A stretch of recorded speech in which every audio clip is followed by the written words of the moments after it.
grâce au Père, qui vous a rendu capable d'avoir part à l'héritage des saints dans la lumière, qui nous a délivrés de la puissance des ténèbres et nous a transportés dans le royaume du Fils de son amour, en qui nous avons la rédemption, la rémission des péchés. Il est l'image du Dieu invisible, le premier-né de toute la création, car en lui ont été créées toutes les choses qui sont dans les cieux et sur la terre, les visibles et les invisibles, trône, dignité, domination, autorité.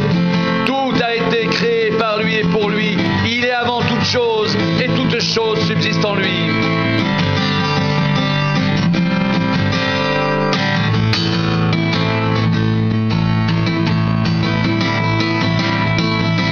Il est la tête du corps de l'Église. Il est le commencement, le premier-né d'entre les morts, afin d'être en tout le premier. Car Dieu a voulu que toute plénitude habite en lui. Il a voulu par lui réconcilier tout avec lui-même, tant ce qui est sur la terre que ce qui est dans les cieux, en faisant la paix par lui, par le sang de la croix.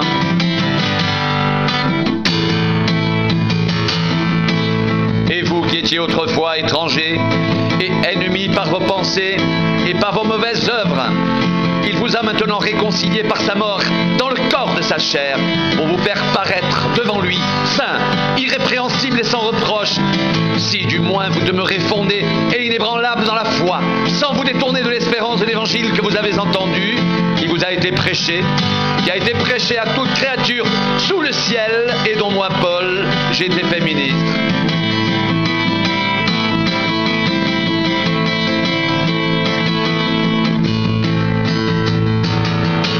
Je me réjouis maintenant dans mes souffrances pour vous.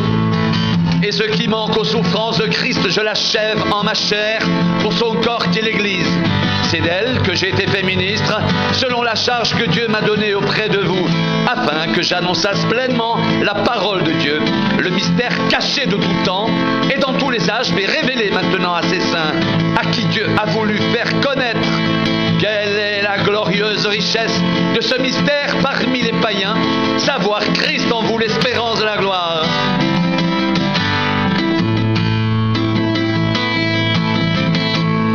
C'est lui que nous annonçons, exhortant et instruisant tout homme en toute sagesse, afin de présenter à Dieu tout homme devenu parfait en Christ. C'est à quoi je travaille en combattant avec sa force, qui agit puissamment en moi.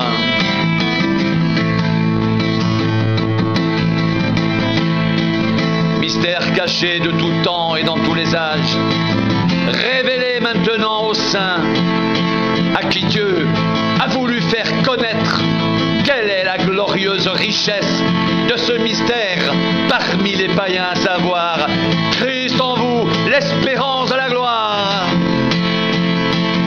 C'est ce à quoi je travaille en combattant avec sa force qui agit puissamment en moi.